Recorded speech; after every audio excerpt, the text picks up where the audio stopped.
my fellow Americans. A short time ago, I ordered the United States Armed Forces to launch precision strikes on targets associated with the chemical weapons capabilities of Syrian dictator Bashar al-Assad. A combined operation with the armed forces of France and the United Kingdom is now underway. We thank them both. Tonight, I want to speak with you about why we have taken this action. 1 year ago, Assad launched a savage chemical weapons attack against his own innocent people. The United States responded with 58 missile strikes that destroyed 20% of the Syrian Air Force.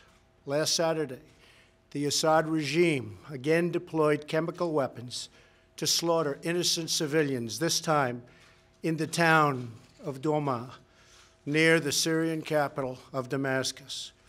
This massacre was a significant escalation in a pattern of chemical weapons use by that very terrible regime.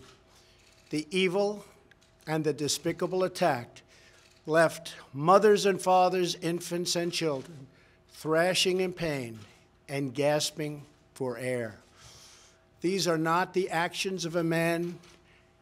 They are crimes of a monster instead.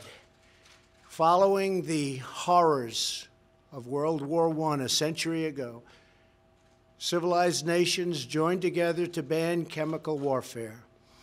Chemical weapons are uniquely dangerous, not only because they inflict gruesome suffering, but because even small amounts can unleash widespread devastation.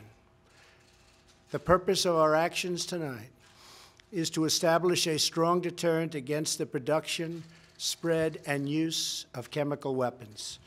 Establishing this deterrent is a vital national security interest of the United States. The combined American, British, and French response to these atrocities will integrate all instruments of our national power, military, economic, and diplomatic. We are prepared to sustain this response until the Syrian regime stops its use of prohibited chemical agents. I also have a message tonight for the two governments most responsible for supporting, equipping, and financing the criminal Assad regime.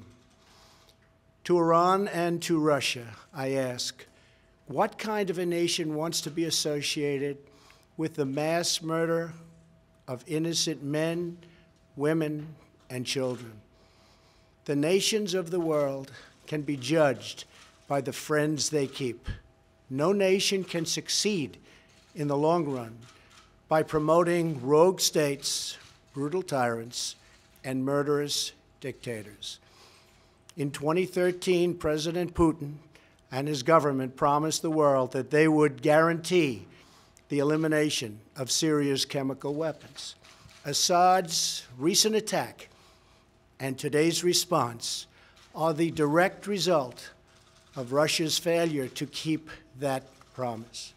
Russia must decide if it will continue down this dark path or if it will join with civilized nations as a force for stability and peace. Hopefully, someday we'll get along with Russia and maybe even Iran, but maybe not. I will say this, the United States has a lot to offer.